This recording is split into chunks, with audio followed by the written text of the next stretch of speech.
Hello everyone, my name is Winsome Lorraine Peter and I'm from the beautiful country of South Africa, and I was born and raised in Durban, the city of Durban, which is on the East Coast. I am an English teacher here in Beijing. In the 19th century, South Africa was governed by the British government. That means it was a colony under the United Kingdom. And there was a very strong presence of the British in South Africa from 1820. They decided to manufacture sugar, but they needed laborers to work in the sugarcane fields, which were located on the east coast of Natal.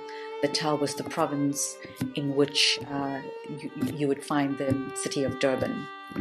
So they decided to bring indentured laborers, Indian indentured laborers, from all over India to work in these sugarcane fields. When the Indians arrived in Durban in the 1860s, all they knew that they were there for work, and they had to just obey their British masters that told them what to do. So the sugarcane fields, there were just masses of sugarcane all along the East Coast. So they were in different communities, in different locations. And they had to get up very early in the morning, and they were cutting cane from, sun up to sundown. And then, of course, they went into their homes, probably built out of just wood, wood and iron homes at the time.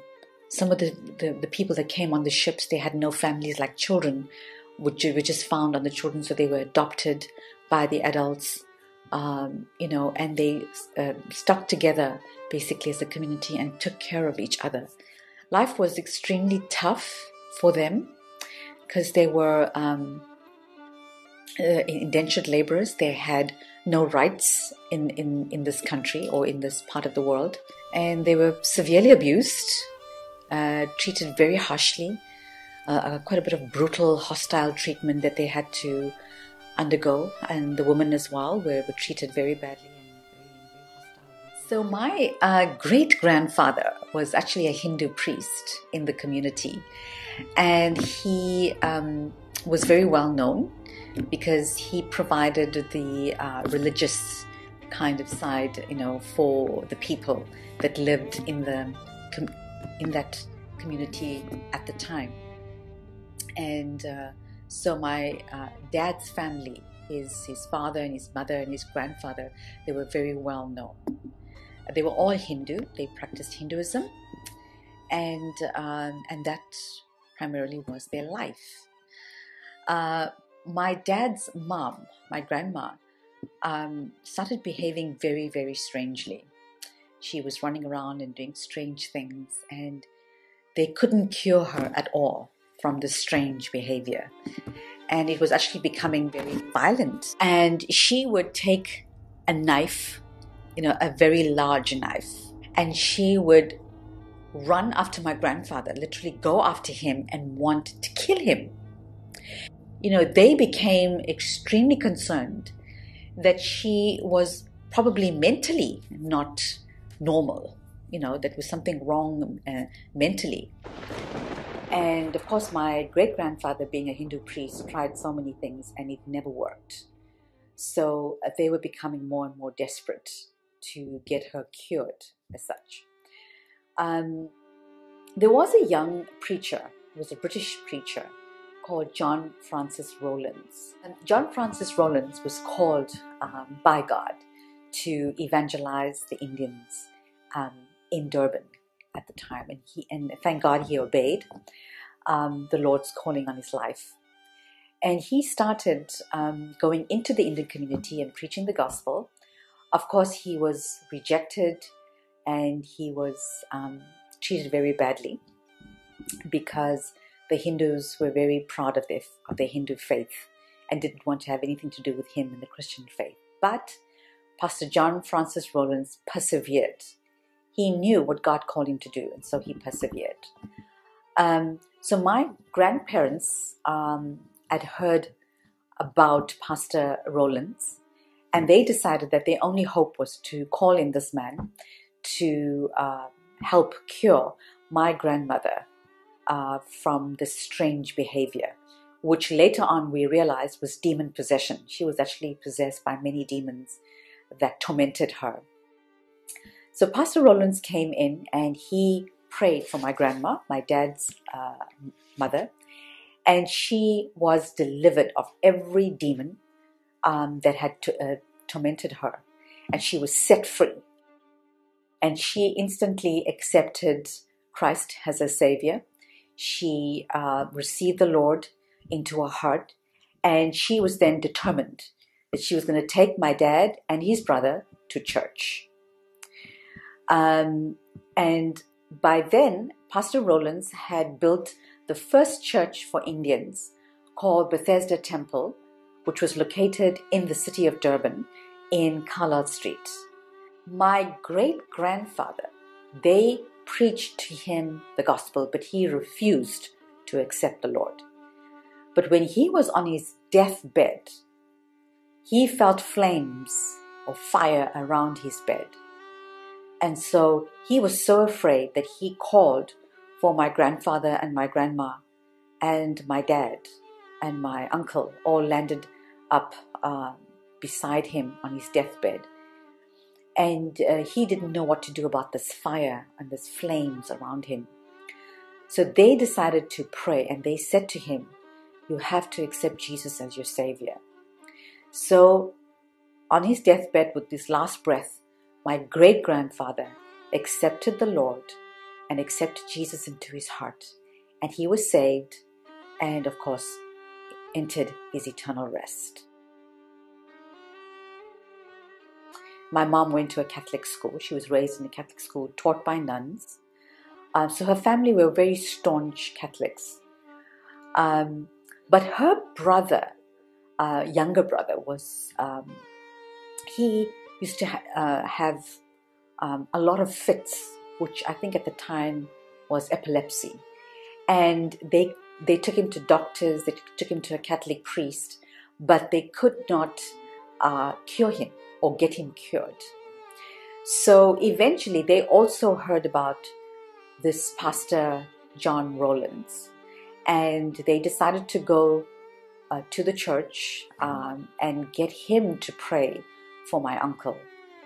And Pastor Rollins laid hands on my uncle, prayed and commanded the sickness or the spirit of infirmity to leave my uncle, and my uncle was instantly healed. He was delivered of the sickness and he was healed. My mom and dad met at Bethesda Temple. Well, my dad actually saw my mom and he approached Pastor Rollins, and Pastor Rollins had approached my mom's family, and they had agreed for my mom and dad to get married. So my mom and dad got married and took their vows in, I think, 1950, June 1950, in the same church that they were raised, Bethesda Temple, and Pastor J.F. Rollins married them. And they had 4 children. I am the last of 4. And later in my teenage years, I accepted the Lord and received Jesus into my own heart, and I was baptized as a teenager. When I think back of the British, taking over South Africa, and of course they controlled the people that were under them and under that government, with the British bringing the Indians as indentured laborers to South Africa. They were the Indians were at the lowest end of society. Also hearing stories of how they treated the Indians as well at the time, of course, doesn't make one feel very good inside. That you often, there are thoughts, yes, of bitter thoughts or resentful thoughts. And today, I truly thank God for my relationship with Him and His Word as well, that I was able to forgive, to release total forgiveness towards the British. Now I have no resentment, no bitterness towards the British, whether they are from the UK or whether they're from South Africa. I have released, forgiveness towards them, and in my heart operates towards them in full love and kindness and compassion and grace. That I see the forgiveness of grace in my own life, that I too extend forgiveness and grace to others. So I want to encourage those that come from minority groups in other parts of the world.